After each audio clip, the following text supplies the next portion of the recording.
खूबसूरत हैं वो हाथ जो मुश्किल के वक्त में किसी का सहारा बन जाएं।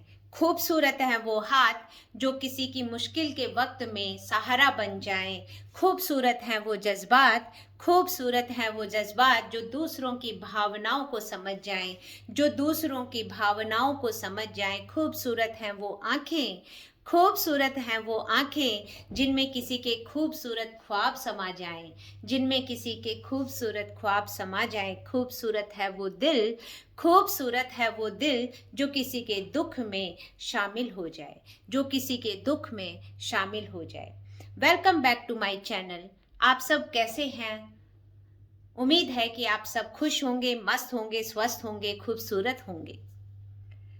आज मैं जिस टॉपिक पे आप लोगों के साथ डिस्कस करने के लिए आई हूँ वो टॉपिक है कि हम अपने लिए खुद कितने जजमेंटल होते हैं। कई बार हम बहुत अच्छा कर रहे होते हैं लेकिन दूसरे लोगों के जजमेंट से हम अपना अच्छे को भी खराब कर देते हैं। अब आप कहेंगे कि वो कैसे? मैं आपको एक घटना सुनाती हूँ कि एक व्यक्ति बहुत अच्छा आर्किटेक्ट था और बहुत हार्ड वर्कर था, बहुत मेहनती था।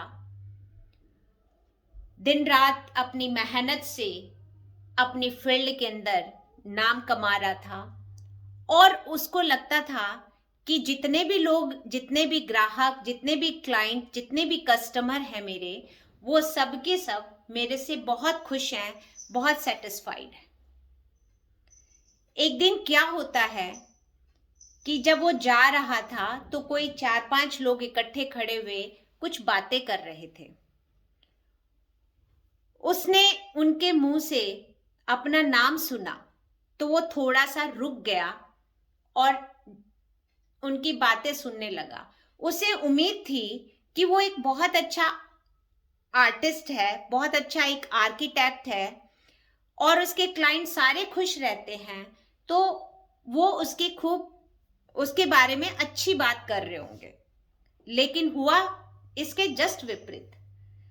उसने देखा कि वो लोग उसकी बुराई कर रहे थे। जैसे ही बुराई की बातें उसके कानों में आती हैं तो वो बड़ा दुखी हो जाता है, काफी सैड रहने लग जाता है, काम में उसका मन नहीं लगता। क्लाइंट भी उसको बोलने लग गए कि ये सब आजकल बहुत परेशान रहते हो।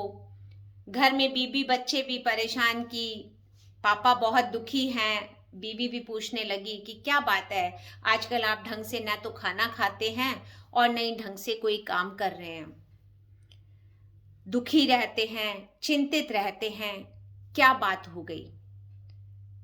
तो वो आर्किटेक्ट अपनी बीबी को कहता है कि बात ये है, मैंने ऐसा किया और मैं ये मानता था कि यहाँ पे पूरे शहर में जितने भी मेरे कस्टमर हैं, मेरे क्लाइंट हैं, वो सब मेरे से खुश होंगे।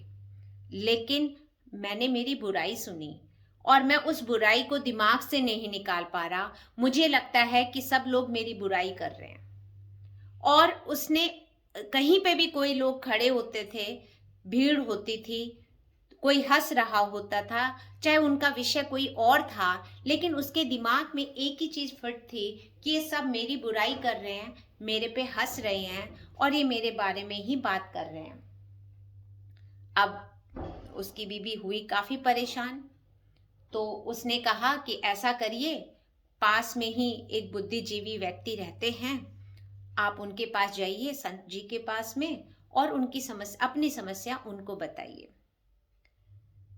बीबी की बात मानकर आर्किटेक्ट संत जी के पास पहुंचते हैं। संत जी एक छोटी सी कुटिया में रहते थे। तो आर्किटेक्ट ने उनसे बात की कि महाराज, मेरी ये समस्या है, मैं सबके लिए अच्छा करता हूँ, मेरे मस्तिष्क में ये था कि मैं सब अच्छा करता हूँ, सब लोग मेरे से खुश होंगे, लेकिन जब मुझे ये बात सुनने को मिली तो मुझे बड़ा दुख हुआ कि मेरे साथ तो कुछ मेरी लोग बुराई बहुत करते हैं। तो संत जी ने कहा कोई बात नहीं, आज आप यहीं रुकिए, रात को चिंतन करते हैं, सुबह आपसे बात करते हैं। तो जहां उनकी कुटिया थी, उस कुटिया के पास में एक तालाब था। रात को तालाब में बहुत सारे मेंढक टर टर की आवाज कर रहे थे। तो आर्किटेक्ट सो नहीं पा रहा था, क्योंकि संत उस चीज के लिए हैबिचुअल हो गया था। लेकिन संत जो था, जो आर्किटेक्ट था, वो उस चीज के लिए हैबिचुअल नहीं था। तो आर्किटेक्ट ने कहा कि महाराज, ये इतने सारी आवाज कहाँ से आ रही है? कहते पास में एक तालाब है, उसमें मेंढक हैं, वो कर रहे होंगे, तो इसका मतलब तो हजारों मेंढक होंगे। आर्किटेक्ट ने कहा। तो संत ने कहा हाँ, सुबह देखते हैं। तो कहते मैं ऐसा करता हूँ, गांव से मेरे बहुत सारे लेबर है, मैं उसको शहर में मेरी बहुत सारी लेबर है, मैं उनको ले आता हूँ और कल ये सारे मेंढक मैं यहाँ से निकलवाता हूँ, ताकि आपको सोने में दिक्कत नहीं हुए और ये आवाज आपको परेशान ना करे, शोर आपको परेशान ना करे। संत ने कहा ठीक है। सुबह उठे, उसने अपने लेबर बुलाई और जाल डालकर तालाब के अंदर और मेंढक निकाले गए। तो मेंढक कोई 50-60 ही थे, ज्यादा नहीं निकले।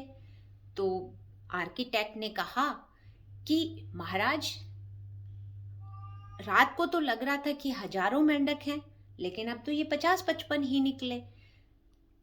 तो महाराज ने, संत ने कहा कि ये उसी प्रकार है, ये इतने ही थे। जैसे आपको लगता है कि सब लोग मेरी बुराई कर रहे हैं, सब लोग मेरी निंदा कर रहे हैं, सब लोग मेरे से खुश नहीं हैं, तो वो भी कोई 2-4 ही होंगे, हर कोई आपकी बुराई नहीं करता। और दूसरा, आप अपने काम में कंसंट्रेट करिए, आप अपने कर्म पे विश्वास करिए, आप अच्छा कर रहे हैं उस पे फेथ करिए, और जब आप उस पे फेथ करेंगे तो कोई भी आपको रोक नहीं पाएगा। दुनिया का काम आपकी टांग खींचने का है, दुनिया का काम आपको नीचे गिराने का है, दुनिया का काम आपको पीछे धकेलने का है।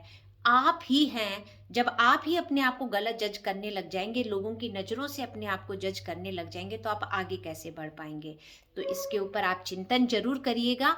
कभी भी किसी के कहने पर अपने आप को आलोचना मत करिए, अपने आप को पीछे मत हटाइए, अपने आप पे अविश्वास मत करिए, अपने आप को कमज़ोर मत समझिए। आप हर काम को अच्छे से करें, ईमानदारी से करें, आपको कोई भी पीछे नहीं धकेल सकता, आपकी पर्सनालिटी को कोई नहीं रोक सकता, आपकी ग्रूमिंग को कोई नहीं रोक सकता। आप स्वयं अपने मालिक हैं।